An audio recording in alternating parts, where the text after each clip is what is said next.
Hello, and welcome to The Fool and the Philosopher. The Philosopher and the Fool. Blee! Dracula edition. Woo! It is amazing how many of those horror tropes are all from Dracula. Like the castle at the spire and the bats and the wolves.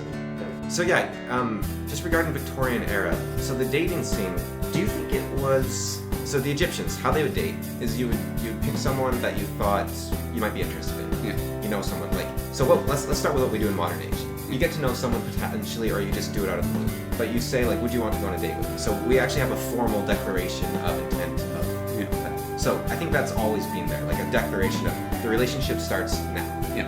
So that's still there, always has been there. There are a few, situationship, I think is the word that they use now, where nobody declares anything, but you think you're dating, but you're not sure. Yeah. So don't do that probably, because the one constant I see throughout human history is you do know that you're in a relationship. It's useful. Now that doesn't mean that, the situationship thing is, I guess I did that with my girlfriend back in the day too. I did that. Yeah. So it happens, Yeah. And you fall into it. But I think it happens from a lack of courage. Well, it happens from either a lack of courage or ignorance. My part, I will say lack of courage. Your part, I will say ignorance. Massive ignorance, I would say. Yeah. I think I've had other situations that were more lack of courage, but this one situation was complete and utter ignorance. Yeah. But what happened in mine was about 3 months in, we were like, okay, we're boyfriend, girlfriend. So we did have the moment of transition there, because sometimes what happens is you know someone and you're their friend, and then it just sort of progresses. So I think it can happen. So I'm not going to be too harsh on that, but still, at some point, make a declaration, figure it out, right? Ask if you actually want to be dating them. Don't be afraid that you won't. I think the main thing is, are we friends or not? Oh, I don't know. Okay, fair enough. Yeah. But if the question is, I think we're dating, but if I ask them for dating, we won't be dating. That's the time where you have to ask them. Yes. That's like, whoa, okay, you need to ask them right now. But yeah, so basically there's always been a declaration of, we're in a relationship now. So what they do in Egypt is they would say, let's get married. And you would get married on probation for a year. So you'd actually move into each other immediately. So you're just like, hey, you want to go out? All right, okay, we're moving in together. Yeah. You'd be married for a year, and then at the end of the year, you'd have like a review, and you'd be like, okay, are we still married, or did that suck? I think the Egyptian method is actually pretty awesome. Like this is ancient Egypt, way back in the day. Victorian era, you go up to some random... Oh, that's a lovely looking strumpet there. I'm a 40-year-old man, and she's barely of age, nice and ripe, ready to be plucked from the tree. Yes, I think I'll have her. Yeah, so you go up to some random teenager, right? And you say, we're married now. And then you're married for the rest of your life, even if you hate each other. Yes. And in some ways it's very romantic, but it seems like it would have a pretty high miss rate. I don't know. It seems... She'll learn to love me, yes. And also you have to end up raising a lot of these women, because they're like children, right? And it would happen the other way around. Actually, this is one thing it was considered... Queen Victoria's prime minister, he married a woman that was way older than him. Is considered quite scandalous what would happen. And I read a Victorian short story about this. And it's a fascinating short story where it was a young army officer got injured. Yeah. And he came back to London, and he was supposed to get married to the woman's daughter. Yeah. However, the daughter died of pneumonia. Yeah. And she was a widower, and she was taking care of him. And it's like, oh, I'm basically his mother now. And then she fell in love with him, and the only way that she could console herself of falling in love with him was like, this is wrong. It's like a younger man. Okay, I have to marry him. Yeah.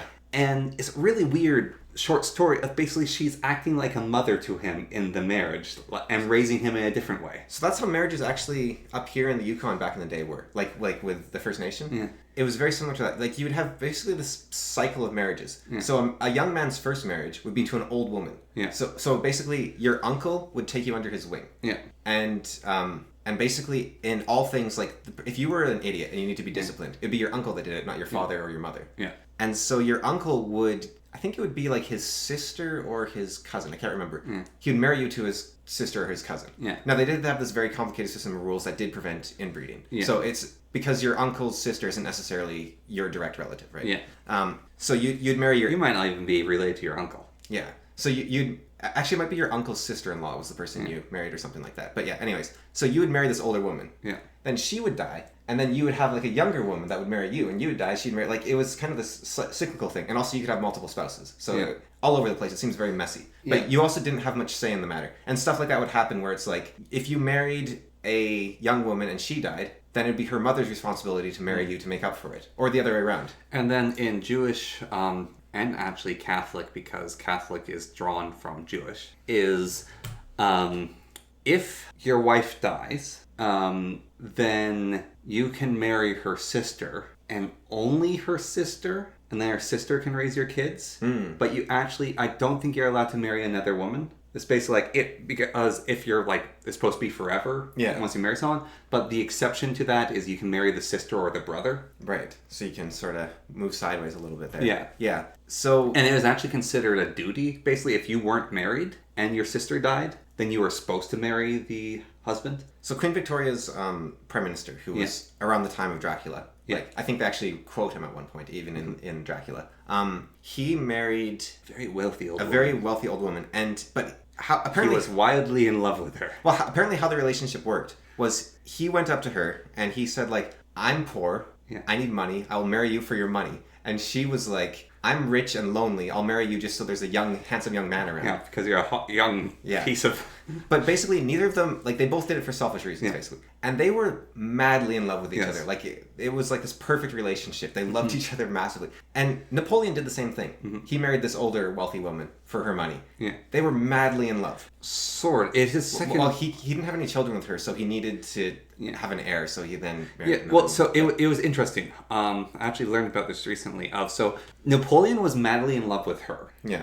And then basically one of his, I think it was his generals or one of the other lords said, "My goodness, your wife is an amazing kisser." Yeah. Because she was not faithful to him while he was very faithful to her. And that made Napoleon very angry when he was basically told, like, he used to write her love letters and a whole bunch of stuff. And she had like this absolute control over Napoleon because she had the money. Then when he became emperor, or like much higher up, the power dynamic changed. Yeah. And he became disgusted with her. Yeah. He started hating her. Well, she apparently did get around a little bit, so... And so then the next woman he married, he was madly in love with her, and she was madly in love with him. So his second marriage was actually way healthier. So, in Canadian law, there's a lot of restrictions on sexual relationships. They define it as sexual rather than declared or marriage or anything like that. But, so, theoretically, you could have a romantic relationship with... I don't know how that would work. They wouldn't believe you, even if you did. I think is how that would work, essentially. But, with power dynamics. Yeah. So you can't... Now, I believe there's an age limit, which is like 21 or something. Yeah. So after 21, you can do whatever. But I think if you're under 21, you can't be in a relationship with your boss. Your boss, teacher, coach. Yeah. Well, with coaching, it's different slightly. The law is like 18 or 21 or whatever it is. Yeah. But you will actually be kicked out of the coaching organization if it's under 25. Oh, okay. So... What if you're both like 25? Well, if you're both 25... Sorry, what if you're both 24, but you're the coach? No, you still have to wait. So, actually, it's even more harsh than that. So, if you coach someone, you cannot be in a relationship with them until they're 25. So, it doesn't matter... I coached them like 3 years ago for like, a year, and then I haven't seen them for 10 years. Yeah. 3 years ago, I haven't seen them for 10 years. So, let's say you coach... and this is possible because a lot of coaches, like a lot of my coaches are like 17, 16 that work for me, right? So let's say you're an 18-year-old coach and you coach a 15-year-old. Yeah. And then you are both like, she's 24 and now you're 26. Yeah. You can't date her. Otherwise you wouldn't be allowed to be a coach under those guidelines. Mm-hmm. I think those guidelines are stupid personally because every time I ask my coach to sub for me, I'm ruining their life if we followed that guideline exactly, right? Because it's like, all right, I've got a bunch of 16-year-olds I need you to coach, so I'm just restricting your dating pool even further. Because think about it, if you're like 17 in the Yukon, there's like 40 people you can date maybe, and I've just cut that in half every time there's a class. Like if you're really harshly following, it's meant to be to protect people from older coaches, right? Yeah. And also for like, when they say coach, they also do mean like, because a coach can be the person that comes to your school once and tells you how to do something. Mm-hmm. Or a coach can be the person, and this is the more they're talking about, they're on the plane with you to the tournament, they're arranging stuff, they have this dynamic with you, I think another part of it is there's like a pleasantly high amount of incidences with coaches. Well, it's a position where you're it's like a teacher. Yeah. You're given a bunch of children. Yeah, so I actually... So there's a lot of potential for abuse. It's interesting. I watched a video recently on that, which is why are... And you also form a very close relationship. Why are there, was it like grooming power rings? Like why are there pedophile power rings? And like these shady organizations that are full of them? Yeah. And person basically said, it's actually unfortunately, mathematics is why it happens. Is basically you realize the only way to get what you want is to be in power. Yeah. And so you go into power to do it. And then it's also really, really hard to hide something unless everyone else is also hiding it. Yeah, so you don't let anyone else in. And so you only let in other people who do it. And then you have blackmail on each other. So it's a mutually assured destruction. If one of you goes down, you all go down. I've had this kind of terrible thought. And so that's how the Jeffrey Epstein thing can be hidden for so long, is it's quite literally, it's a leverage ring. And everyone has a gun to each other's head. Do you think it's actually possible to become a famous author or a famous actor or something along those lines, right? Like a big public figure, politician even, potentially, without somehow being part of the in-group? Like, I think it might not be possible. And that means that, like, because, you see an interview with an author or an actor or whatever, and they say, oh yeah, started from nothing, had to work really hard, and blah, blah, blah, Yeah. It's like, I don't doubt that they did work really hard. But is there a point in every actor's career where it's like, either you bend the knee to whatever, or you don't become the next star? I think that's why actors hate YouTubers. I kind of even wonder with YouTube. YouTube has been corrupted. It shifted over time, but originally it wasn't. But they hated it, and then they corrupted it to make it like them. They're like vampires. Yeah, maybe. But I even wonder, like, because some channels, like a lot of music channels I listen to, they're incredible. Like, these people, they compose amazing songs. They've got like 1,000 subscribers, right? And then you see someone that does like nothing, and they have like 200,000 subscribers.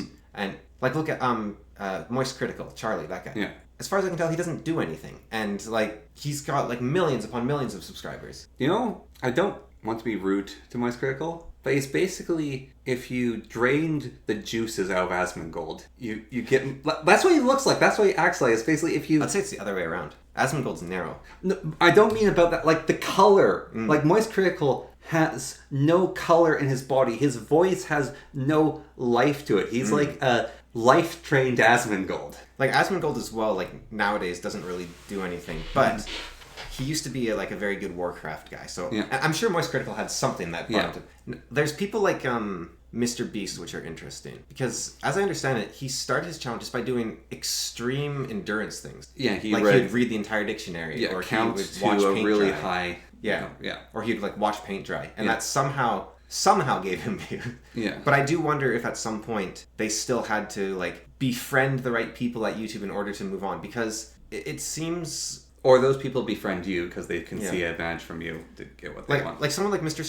Samuel Streamer or Noravo, let's say. Yeah, or Soviet Womble. Maybe Soviet Womble. But like, I think that, because Soviet Womble, I think there's people like him that just will never see the light of day, potentially. Yeah. No, Soviet Womble literally blew up because he did a thing that was very much wanted, which is CSGO was very serious. And his CSGO bullshitteries were funny CSGO. And that was like, CSGO was very popular at the time, and people were like, hey, this is funny CSGO. And that's what made him popular. Okay, let me take this to like a higher level of conspiracy, all right? There's people in this conspiracy that see every action you're doing, right? Like every little moment in your day. And they will, you send out a resume to a new job, and they will make that letter not get there, or they will change it so that job doesn't hire you if they don't want you to get that job. And these people only let the in people do it, and they only let, so... Okay, we'll give Soviet Womble the blow up. So we're going to crank that up a little bit here, but we don't like this guy. We're going to crank him down. Now, I don't know I don't think it's like the correct political opinion or anything. I think it's the correct level of controllability, let's say. Now, I don't think that's what's going on. That would be an insane amount of work. Hopefully it's not going on. Yeah. But I think there might be a lesser... I don't think they're competent enough to do it. I think there might be a lesser version of that going on, though. And I think there's hopefully people that slip through the cracks. Yeah. Like maybe like a Soviet Womble or something. Yeah. Or even, I don't know. Everyone says, everyone loves Keanu Reeves as just this like everyman sort of guy, right? But no way. Like, I don't believe he's actually like... Or a Henry Cavill. Yeah. Another guy that's like, oh, he's just a big old nerd with a big old body. If you climb the greasy pole, you're going to be covered in grease. Yeah. Like I don't believe that they're like these the one good, like if there's a high up celebrity that I think might be like the one good one, maybe Ricky Gervais. But I think he's more of a, he did the nasty and now he's bitter about it. Like, I think that's more likely with someone like him. And then like Britain in general actually has a bit, it's kind of different. Like British celebrities are different than American celebrities. British celebrities are like, although British celebrities are almost more corrupt in a way, right? Yeah. American celebrities, this person is amazing looking, or they're incredibly talented, or they're incredibly fit. So we worship them, right? In Britain, it's like, Britain's kind of the same as South Korea. It's like, this is our friend. Everyone's friends with Phenomena Kunk. Like, and then let's see how Phenomena Kunk would interact with Richard Ayoade. And let's see how Richard Ayoade would interact with Patrick Stewart. Well, so we're going to make all our friends play with each other. And it's a little parasocial in the UK. One of the Lotus Eaters was one of those comedians. And he got fed up with it and cancelled as well. Because it's like this endless circuit of just like interacting.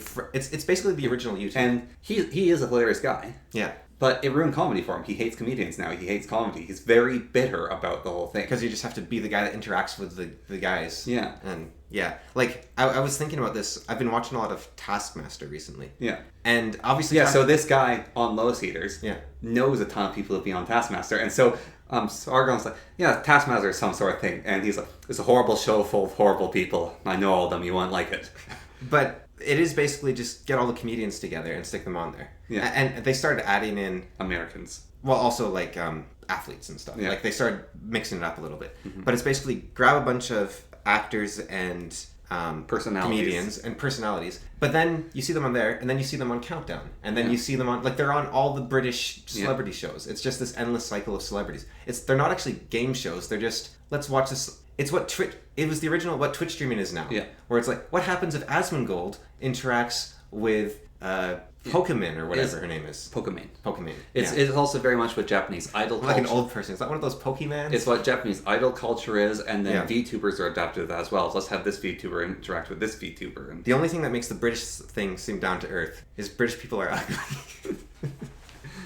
Have you heard the joke? So, the taste of their cooking and the beauty of their women made the British the best sailors in the world.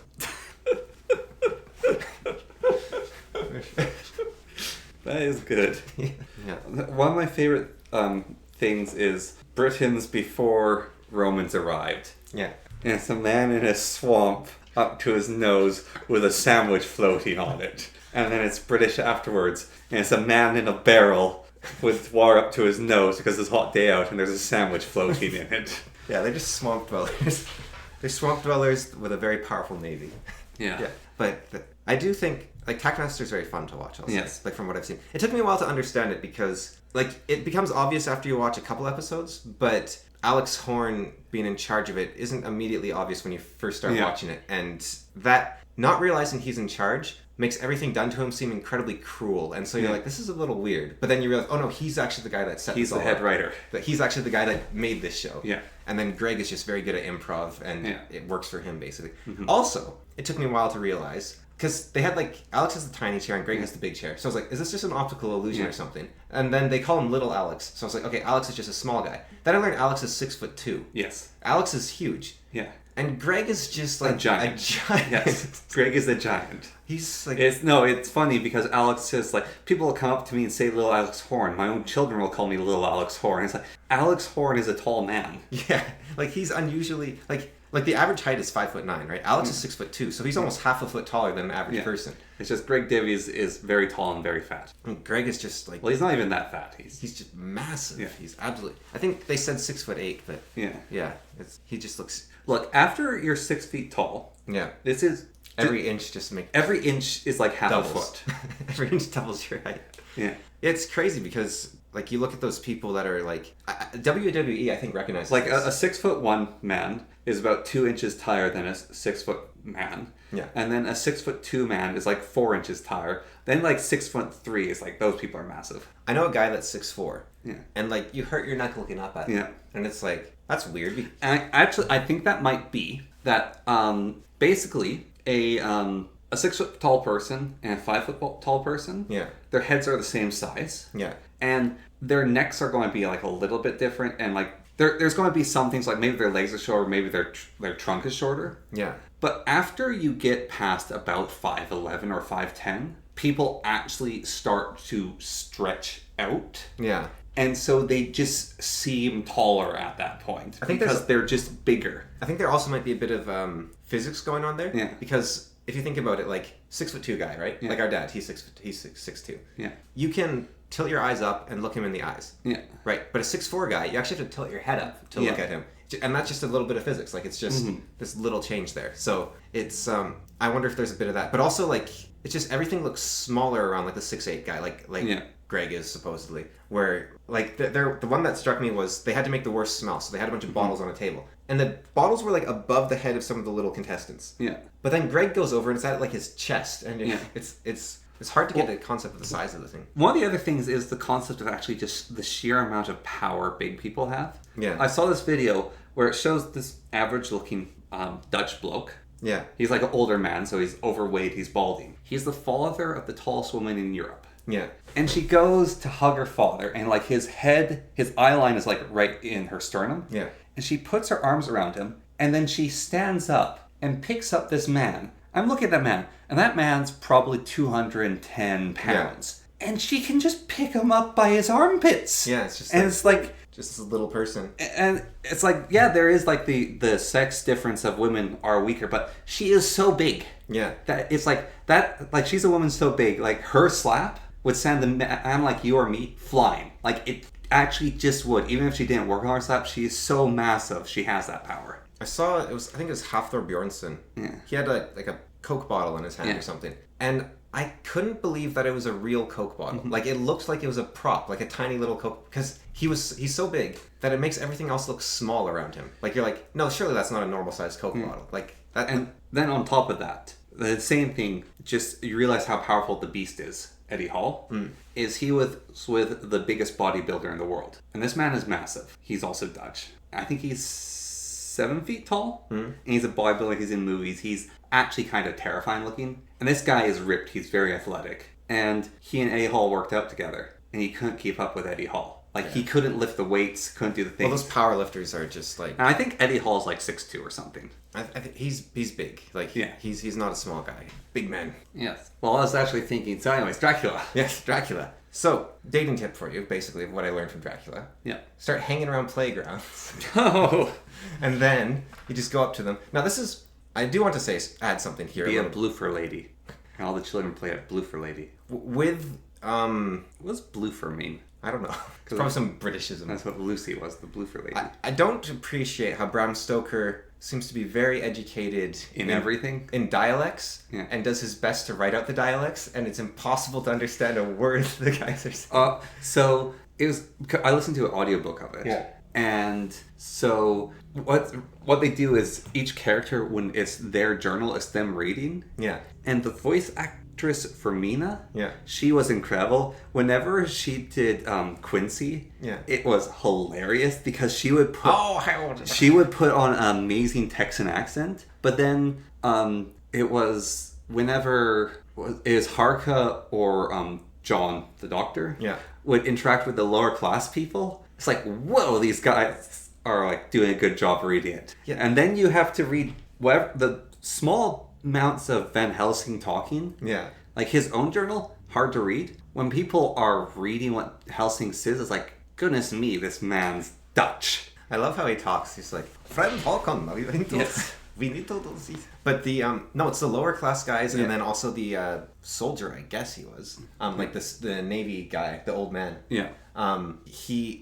It's almost incomprehensible. Like, if you hadn't told me a bit about like the sailors with the tombstones, I don't think I would have caught that the first time around. Like reading, because he talks about it's the way he describes it is so confusing. I was like, how did you know that's what he meant? Like, but then there's a section. Advantages of listening to audiobooks. There's also a section a little bit later where Mina tries to translate because she was confused, so it like helps a little bit. But it was that guy was also interesting because he's 100 years old basically. 99. Yeah, and the story takes place in like 1887 or something, or 97. So he fought in the Napoleonic Wars. Yeah. And he's around in the Victorian era. I think Dracula killed him. Yeah, no, I think the suggestion is Dracula killed him for sure. Like with horror though, like just the horror of Dracula killed him. But because that's the other place Dracula, because I said there was 3 places Dracula can dwell, right? So he can dwell in his home, he can dwell in the Holy Earth, or he can dwell in a place of great evil, such as the tombstone of a suicide. Yeah. So basically, that old man was sitting on his seat because Dracula needed a place to stay. Yeah. And there was a suicide. There's a bench made from a suicide's tombstone. Yeah.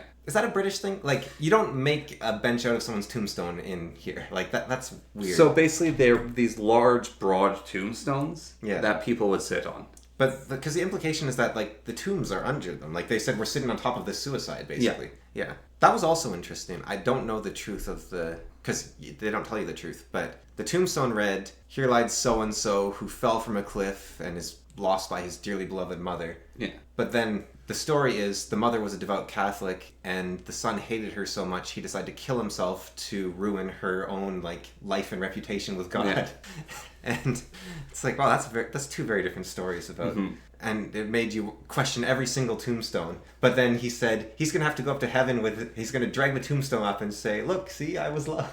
Yeah, I also like the other thing. I was like, well, are all those people buried at sea going to come here and collect their tombstones? So you have to go find their tombstone, and they're not going to understand the words on it because it wasn't what happened to them at all. And then they're going to have to bring it to St. Peter. And Mina's like, "I don't think you need to bring the tombstone to St. Peter." So then what are they for? I do like the short mouth book where both Lucy and Mina are together. I don't like Dracula seems to be, I think, a modern. Let's say Dracula didn't exist. Yeah. And someone tried to publish it now. I'm pretty sure it wouldn't get published because it has too many characters. Yeah. And the story meanders a lot. And it's very slow going. And also it's not. I was surprised because you were talking about how like everything's made of like letters pieced together. So it's very realistic in that sense. But Dracula's high fantasy. Like it's not a low fantasy like if you read Lovecraft, everything's very believable. You're like, you could believe that there are these demonic penguins in Antarctica beyond the Mountains of Madness. Like, you could believe that there's like this, like he does it in such a believable, like there's things beyond scientific ken. But then Dracula, it's like he waved his hand and like 300 wolves swept across the courtyard and devoured the woman whole. And it's like very high fantasy. Yeah, it's gothic. Yeah. But, so it feels a little... So gothic fiction... Bram Stoker actually wrote one of the more tasteful Gothic books. So what Gothic basically is because Victorian society was very repressed. Yeah. Gothic fiction was an outlet for that. So you would write about violence, you would write about horror, and you would write about smut. So written, I think it was 10 years before by a Scottish author or Irish author, was Carmilla. Yeah. And it was considered quite scandalous because he had two women kissing each other in it. Yeah. Heavens. And so it was meant to be like kind of smutty. But then apparently there's a huge amount of literary analysis of Dracula, which is like talking about like it's a story about rape and like themes about that and how it's very sexual and it's like a whole bunch of allegory in it and it's the story about repressed sexuality and I think that like people who analyze older fiction for a living or even just in general need to get out more and like just enjoy a story as a story, because at the end of Tolkien's book there's a letter from the author he adds to Fellowship of the Ring, which is the story is not allegory.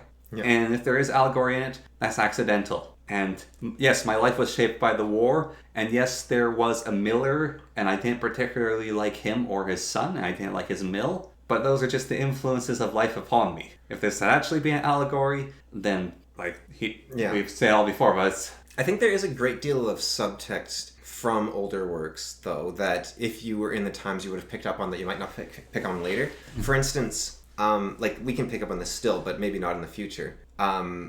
There's a section where Mina says something like, she says to Arthur, I think, something like, "May I kiss you?" Because she feels really bad for him. And so she wants to give him a kiss on the forehead to be like, "It's okay, I will be your sister from now on." Yeah. And then Arthur says, "We can never tell anyone of this." And then Van Helsing says, "We need to put together every single diary that we have into a collection." Yeah. And he gets the collection and he says, "Is this correct?" And Mina says, "It's correct up until this morning." He says, "Well, why not up until this very instant?" And then Mina turns red and she's like, "No, I can't do that." And he says, "Look," and then Van Helsing reads her diary and he says, "Look, if your husband reads this, he shall only love you more." Because what she did was she cheated on her husband in a sort of Victorian sense. But actually what she did was she comforted one of her husband's close friends.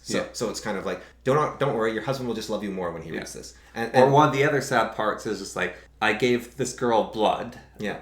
This is Lucy. Arthur gave Lucy his blood. It's like, I feel like I married her. But then all the other men, including Van Helsing, just start like blushing furiously and feeling really embarrassed. Because they also gave her blood, and before he did, even. And then there's also another part where Van Helsing, I think he needs to, like, he undresses Lucy But so everyone, like Arthur has to leave because he's going to be married to Lucy. Quincy has to leave because that's not his girl. But then John and Van Helsing stay because they're doctors. But John doesn't want to stay because he's like, I have feelings for this girl, and Van Helsing says, just be a professional about it, basically. Yeah. Because like you right now you're a professional, not a lover. Yeah. But like John actually, he has a really rough time of it. Like, can you imagine you and your best friend? They both like this girl, right? And you decide, you know what? I'm going to support my best friend because she chose him. Yeah. And even I will support him like fully. I'll do what I can. I'll bury myself in my work. Yeah. I'll study this weird lunatic who likes eating life. Yeah. And then you have to strip your best friend's girl naked. The one that you were attracted to. Like that's a rough time for John. And I don't know. But for Victorian writing, maybe that was a little scandalous. Like the whole like I could see someone saying there's a subtext here of like the scandal, like how difficult it was for John Seward and everything. But so yeah, Victorian culture. John Seward, he's 29. Yeah. Yeah. So let's say he's about your age. Let's say a little bit older, but he's about your age. He was given complete charge of an insane asylum. Yeah. That's his house. He lives in it. Yeah, and he lives in it.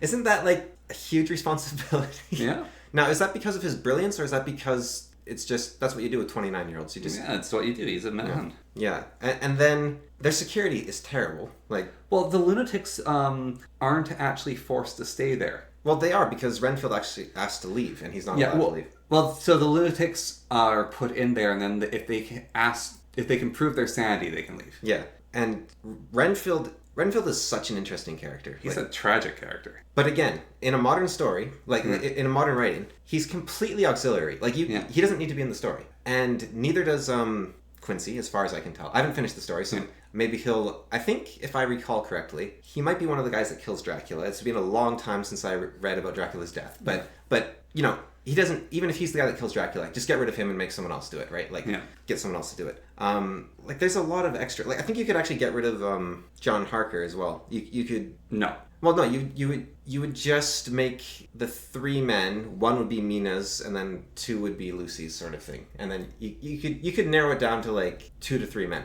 I think you could even just have the characters be John Seward and Van Helsing. I think partly. Oh, you need Mina. Mina's such an important. Oh no, I mean for the men. The men. Like you could just have those 2. But no, you can't have someone loving. Like you need the people to have loved Lucy and lost her. Yeah. And you need like each one actually serves a purpose. So well, Quincy doesn't. Quincy's a competent man. Yeah, but you just get rid of him and you have other competent men. Like I think Quincy and John Harker, you could combine those characters maybe a little bit. Maybe. Yeah. I think like John's meant to be a bit of a younger man, so there's that. Like Quincy's meant to be like the competent weapons master sort of dude, I guess, basically. But I don't know. But anyways, Renfield. Yeah. He's a very interesting guy. He's former either noble or servant to a noble, it appears. Yeah. He's very educated. He was friends with Arthur's father. Yeah. And he has this desire to devour as much life as possible. And in order to be efficient about it, he has like the life concentrate in beans. So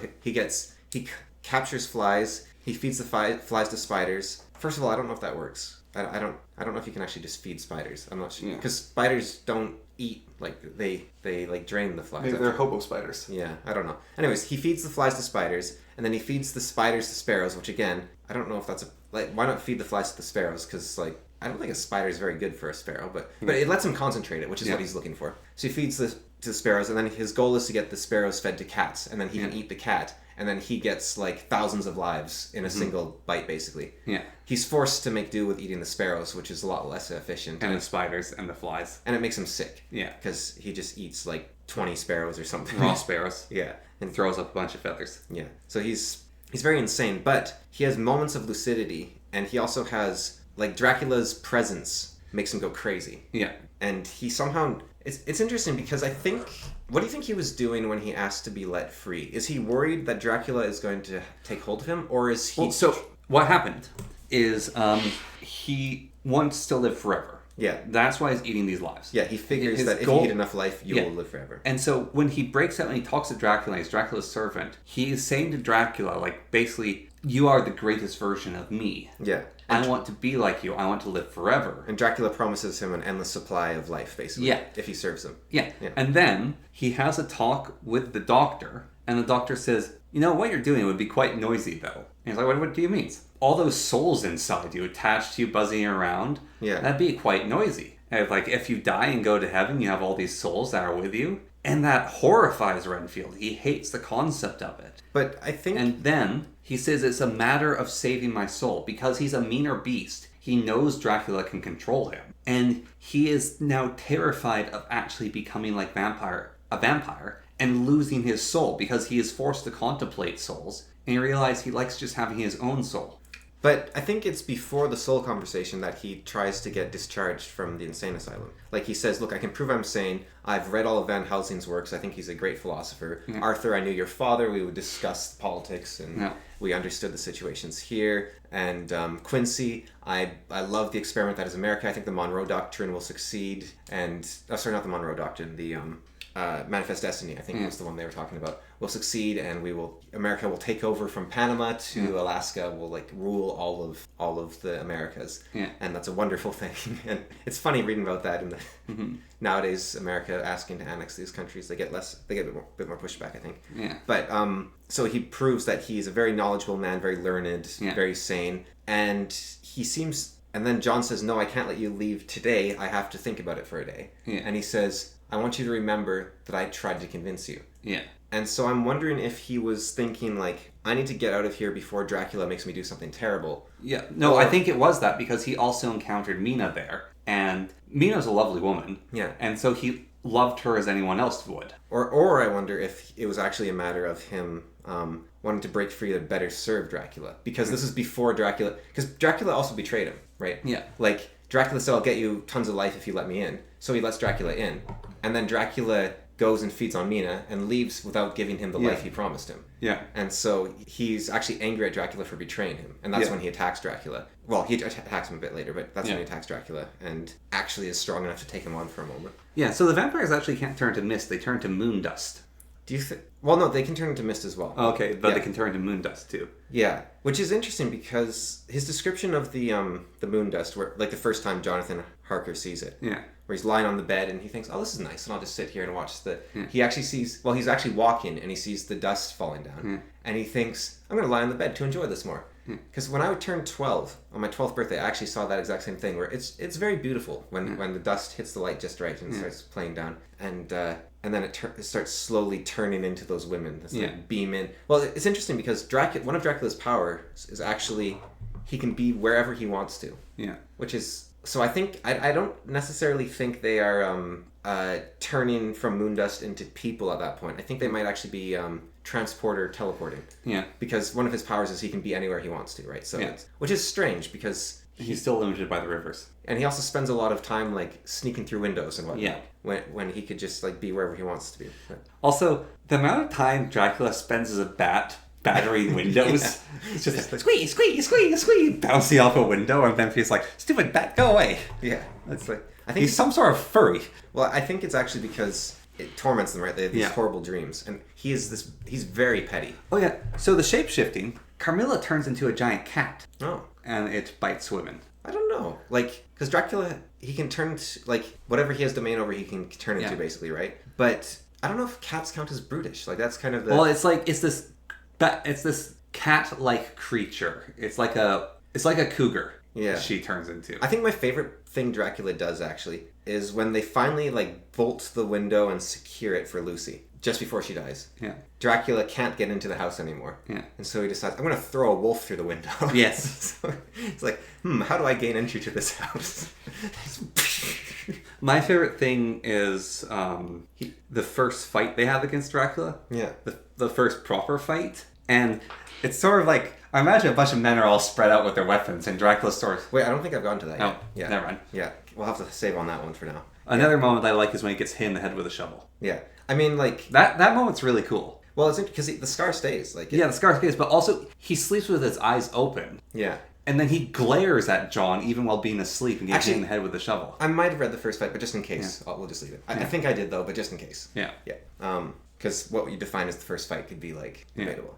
But, it's not what I was expecting, and this book in general. It has a lot of good quotes. I'm on the Kindle, so I was just highlighting a lot of the quotes I liked from it. Because there's some really good ones in there. Like, I really like their discussion of science, where Van Helsing... It's like a lesson that Bram Stoker wrote over 100 years ago that we not only did we not listen to it then, we got worse. Yeah. Because he basically says, like, look, there's limitations. We don't understand anything. And some of the things that we think we understand, we don't. So we have to admit to what is right before us. And look, all the facts are saying there is vampires. There is this magic. There is, or not magic, but there is something going on. Yeah. And we need to treat it as such. And Van Helsing is like the greatest man of science whose papers are, like, Van Helsing is he's like a doctor, a lawyer, a psychologist, like... Yeah, he's a master of everything.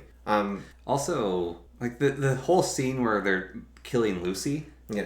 And he says to him, "Please trust me. I love all of you as if you're my own sons. I loved her so deeply. She was my patient. Now we have to do that. So what do you want to do? I want to cut off her head." And then Arthur's just like, "How cruel of a man are you? What sort of joke this is?" But even, like, that was like when Van Helsing realized, okay, I need to show them what's going on. We need to see Lucy abducting the child. Yeah. And then the fighting her is horrifying. But before he does that, like right way back at Lucy's funeral, he's like, all right, John, let's stick around after the wedding. Why? I want to cut their head off. It's like, what? No. Yeah. And then he's like, oh no, we can't. It's too late anyways. but it's just like at the wedding, he's like, what do you want to do? I want to cut her head off. the battle against her, where she tells Arthur to come to her. Yeah, she's just... And Arthur's like completely transfixed by that, and then they fend her off. Well, Arthur's disgusted by it though as well. Well, he's disgusted by it afterwards, like in the moment. He's like, that's not Lucy. Lucy would never act like that. And then when they kill her, it actually gives Arthur release because he's freed Lucy of this thing that's taking her over. Oh, all right. So that's what I was getting at actually. Like with the gender dynamics as well, right? So I think that there are people, even as they age. My best friend's mom is one, I would say. Tons of energy. Like, just, they just have the energy, they have the motivation, they have drive, they have excitement, they have adventure in their hearts. Yeah. Like Van Helsing, even. Yeah. You know, they've got this energy to them, and they don't give up on the world. Everything is new and beautiful and wonderful. Yeah. And I think that there are young people who are wise beyond their years and very mature, right? Yeah. Like, even 16-year-olds, 17-year-olds, 18-year-olds, 19-year-olds, very mature. However, what I would say is, if the older person... thinks that the younger person, like, you know, the 35-year-old thinks the 16-year-old is super mature and they have the energy and they can go toe-to-toe with the 16-year-old and they will have this relationship of equals. I'm going to say it's possible, but if you think that, you are not one of the situations where that is true. Like, because the very fact that you are making it a possibility suggests that you're probably blinding yourself. Yeah. Like, I think you'd have to fall into it. Basically, the only way I think it should really work is not you go to your friend and you ask for her teenage daughter's hand as the old lord, but instead you meet this wonderful woman. You get along super well. You guys are at the same point in your life for whatever reason. You're like, oh yeah, I've always wanted to do traveling, or I'm in school as well. Yeah, okay. You fall in love, and then you learn, wait, that person was only like 17, or and you're like, oh, jeez. Okay. And they're like, wait, you were like 35, you know? Like, they're like, I thought you were like this 20-year-old because you've got so much energy. And I think that's the only situation where that really works. Yeah. Maybe. But it is interesting that it's changed over time. So one other problem I just have with mixed media is, so a lot of the time there'll be like the Van Helsing Institute, that's from an anime with Dracula. Can't remember what it's called. And the main characters are ancestors of Van Helsing. Or it's like, this person has the blood of Van Helsing. Is that the one with like the Nazi vampires? Yeah. Yeah, it's like, this person has the blood of Van Helsing in them, so they're vampire hunters. In the story of Dracula, that doesn't work. Because Dracula's wife is dead and his son is dead. And he didn't have grandchildren. And he laments this at one point. So it's like the canon of the story. Van Helsing's basically saying to these young people, you're basically my children now because... But I think a lot of it is you just take inspiration from I know. Like, you don't follow it like step for step. But like, or the depiction of Van Helsing being like this guy covered in techno, semi-weird advanced gadgets as well. It's like, it's just not the man he is. I also wonder, like, the garlic stopped Dracula, right? Yeah. But do you think it was, do you think any garlic will do, or do you think you need the garlic flowers? I think it's the garlic flowers. Yeah, because that is a bit of a difference there. Oh, and why I brought up, sorry, just to... it seemed like a bit of a non sequitur, with like the relationship thing, is because I want to talk more about Lucy. Yeah. And she's just an airhead. Like, yes. Like she's this little ditz. Like, like if Arthur was 19, he's marrying someone who's too immature for him, really. Like, like she's Now, she's very sweet, and, Yes. and apparently she's very beautiful. So if she's beautiful, I mean, Yeah. it makes up for it, I guess. No, the reader as well of Lucy, amazing job. Her breath is like so airy and like she is just. But the way, I didn't know this was She feels like she's walking through a world made of clouds. the way she sends telegrams and writes in her diary as well is like how modern teenage girls text, and I had no idea that was a thing. Like, it's really weird. Like, she writes, like, every diary entry, she starts with, "Hello, everyone," and it's like she's talking to an audience, and then when she finishes her diary, she says, "Goodbye," and when she sends a letter to Mina, like, through the telegram, it's like you're sending a text. It's like, "Hey, where are you? We should hang out later. And you haven't sent me a message in like 3 days. Why haven't you sent me Lots of love." Yeah. But she is also, I don't know if this is one of those things where I love someone that isn't obsessed with, like you said, like the sexual undertones, but actually is just a very knowledgeable in Victorian culture. Because if you read the dates, a few of the things are actually out of order in the book, if you pay attention to the dates. Yeah. And one of the things that is out of order, Lucy says, "I'm doing much better now. I can't wait to see you again," right? Yeah. But if you line up the dates, that's actually at the point where she's almost at her worst, is when she sends that letter. So Lucy was actually lying to Mina about her health. Yeah. And I want to know if that is Lucy being a brave woman and wise beyond her years, or if that's her being an idiot who is trying to not make her friend, like... Or the poison of Dracula could make her think that she's doing better even though she's dying. Because my interpretation is that she doesn't want her friend to worry about her, and so she just lied in the letter. Yeah. But... And I don't know if that would make her seem more mature or less mature by Victorian standards. Because she does have, she's very kind-hearted. The scene of her and her mother's death actually haunted me. It made me feel sick. Well, it haunts me for a different reason, I think. But yes, I agree that it's horrible. Well, so Mina's afraid, and there's the battering going on outside. Yeah. And she calls out for her mother. And her mother comes to see her. And the room is full of garlic, so she's warded again. She's safe. And then the wolf knocks its head through the window. Yeah. And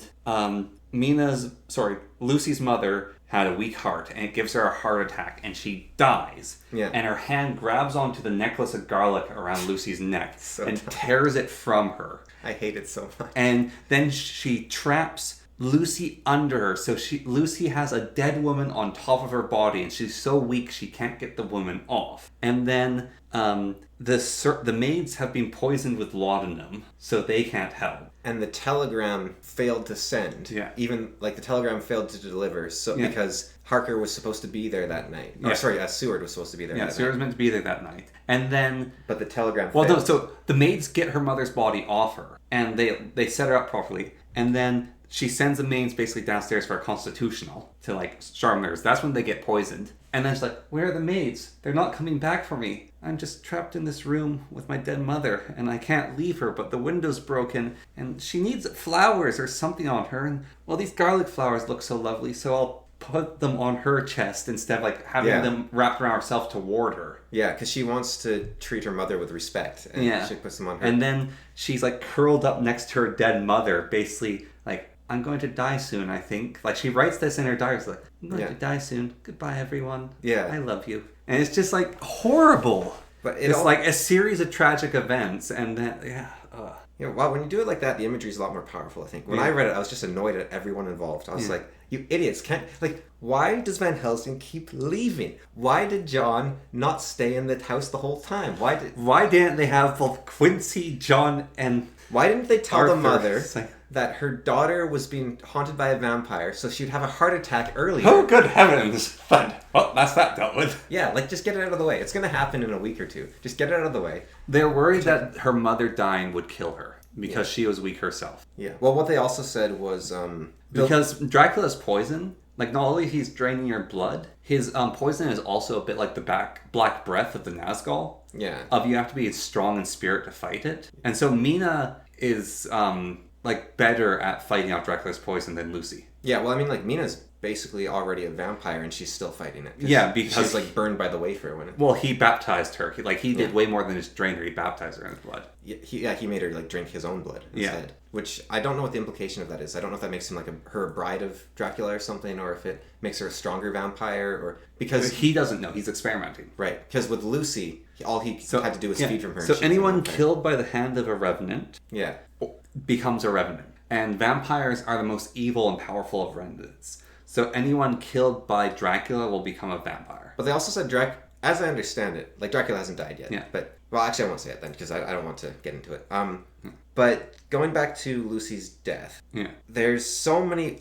The only thing I can do to not be annoyed by the stupid tragedy of it all, because it feels so contrived. And like I said before, even with Mina, you have all these brilliant men who are like, "Oh, Mina's just pale today." You know? It's like it feels very poorly. No, women. Well, actually, women things. They bleed and such stuff. We don't know how that works. They lose a lot of blood. They become pale for a couple of days. Yeah. Women mystery is beyond. Mystery is beyond us. What do you call a creature that bleeds but does not die? It must be an undead already.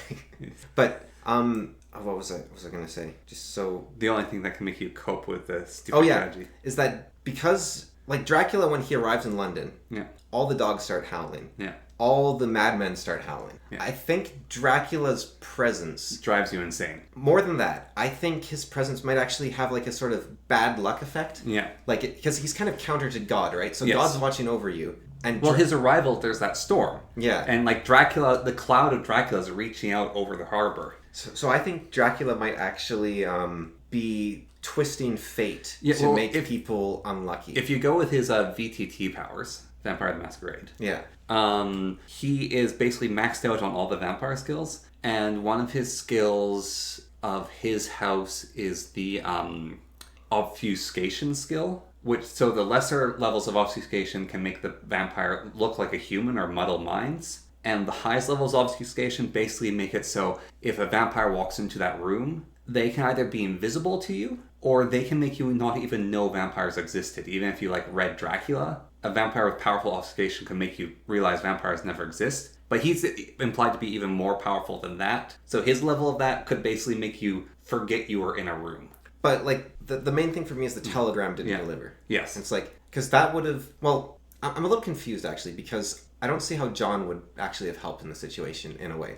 But Dracula does seem to avoid confrontation with groups of people. It would have helped because Dracula at that point didn't know his limits. Yeah. He was still experimenting. And so people being in the room vex him. And if we want to go back to the perverted analysis of it, he doesn't want... at the start, he doesn't want someone to see him do his crimes. Yeah. And then later on, when he's holding the person down and forcing him to watch, that's when Dracula's becoming more depraved and experimenting and getting more vile. And yeah, I guess Dracula is it's interesting you're saying that Dracula was lacking in knowledge and was learning, because he's 700 years old or something. Yeah. So he's but it's an interesting way to look at it, because you just the way I read it, I was just thinking the villain is the thing you're fighting against and it's unmoving. But you're saying they're both learning at the same time. Yes. And Dracula's learning more and more of his limitations, which is interesting. Yeah, well, you want to be a vampire and learn and experiment, and your bum luck is you became a vampire in Romania. So it's oh yes, I shall go experiment on this young couple. Will you let me in? And they just put a cross in the window and you go over to the other window and there's a bunch of garlicking there, and then there's a charm for the evil eye. Then you're walking along outside and there's an old babushka and you're like, "Blee, I'm going to suck your blood." Babushka just throws a handful of wafers in your face and then runs away. And you're like, "Ah!" There's also something, what was it you were saying? Right. One of the powers that Dracula lacks, but that humans have, was science. Yeah. Which was interesting, because Van Helsing is the one that says that. So Van Helsing says, don't get obsessed with science and think that you can rationally explain everything. But also, science is humanity's strength against dark creatures like Dracula. Yeah. And Dracula doesn't have them. Which I find interesting, because in Castlevania and a lot of other vampire media, Dracula is very much an experimenter, tinkerer, scientist. So where that comes from is, I think it's said a little bit later on in the book, is Dracula, before he was a vampire, was an alchemist. And so that's where it comes from, is Dracula was the greatest alchemist. Okay. Because, I guess he had to abandon that then, possibly. Because... No, he did. Basically, his knowledge became corrupted, and he left a lot of it behind. And it's hard to say because of the sort of vampire lore that they have going on, right? But, so Lucy was instantly, incredibly cruel when she became a vampire. Yeah. Right?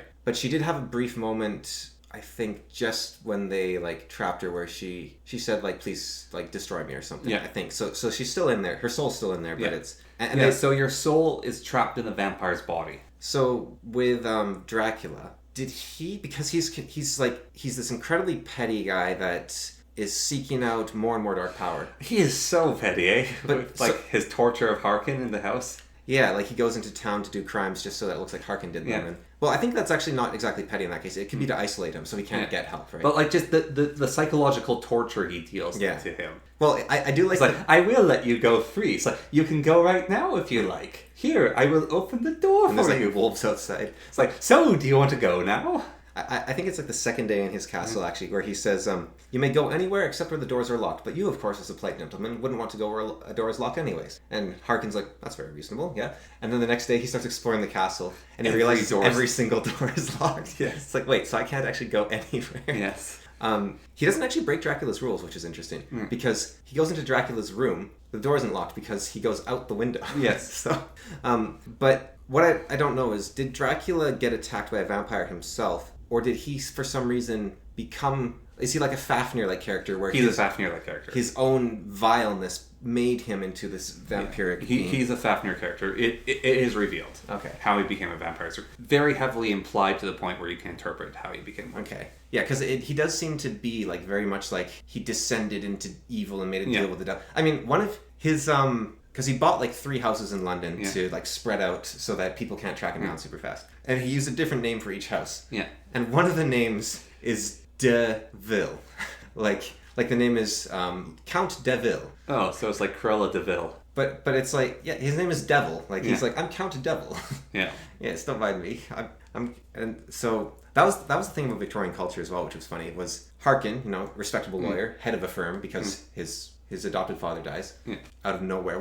Did Dracula kill him, or was that I think Dracula caused the death of both that lawyer and the Lord's father, who was like in better and poorer health, literally by his presence landing in England. Like all the old people who are weak of heart. Yeah, maybe just became worse by Dracula's mere existence. Because it seemed like out of nowhere that the guy died. I actually thought at first it was Dracula, because Dracula seemed to like Harkin, actually. And so I thought it might be Dracula just paying Harkin back for getting the house set up for him. Like, I'll give you the firm, I'll kill this guy off for you. Maybe he was. That was his... Because I don't really understand why Dracula needed a lawyer to get to London, but... Because he wants to do everything properly. Yeah. Like, he has magazines. He's a teaboo. Yeah, he has he has magazines and newspapers from England. When he's talking to Harker, is like, look, that's actually a misinterpretation of Dracula's like, ooh, he's got a vampiric accent. It's like, no, he had one, but he lost it because he said, you must teach me everything perfectly. Yeah. So when I talk with someone in London, they'll not think, oh, this is a well-educated foreigner. Yeah. They will think this is a man of London. Yeah. Yeah, no, he definitely wants to just look the part and everything. Mm-hmm. And he is, he loves talking. Like, he would just talk with Harkin. And then when he comes to London, though, he kind of turns into a beast. Like, he just sort of goes around stalking women and a tall shadow with burning eyes of hellfire. Yeah, that was funny when John Harkin, because he had that sort of memory lapse, he sees him, like, in the market or something, just standing there. And he's like, he's that man with the red eyes? Like, I think I know him. And Mina's like, oh, he's scary looking. But she's not quite sure if it's the guy from the book. And it's like, how many people have red eyes in London that you're like, that's not something going on, right?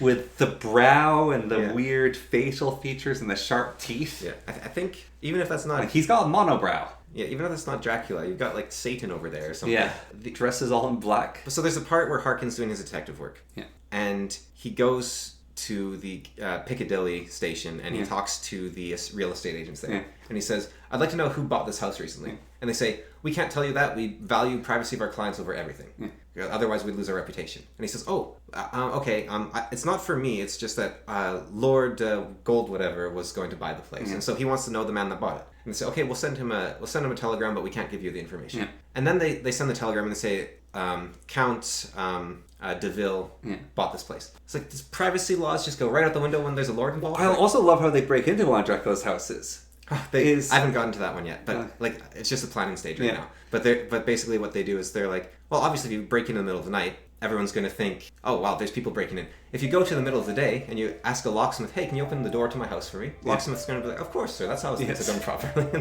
And they talk about a thief who broke in through the back door and then opened up the front and had a house sale. Yeah, he just sold everything in the house, and then he sold the house itself. Yes.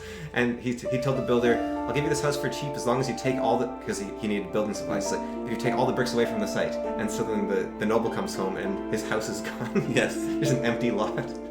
Where's my house? Yeah. I wonder if that's a true story. Probably isn't, but That's a funny story. it's a pretty funny one.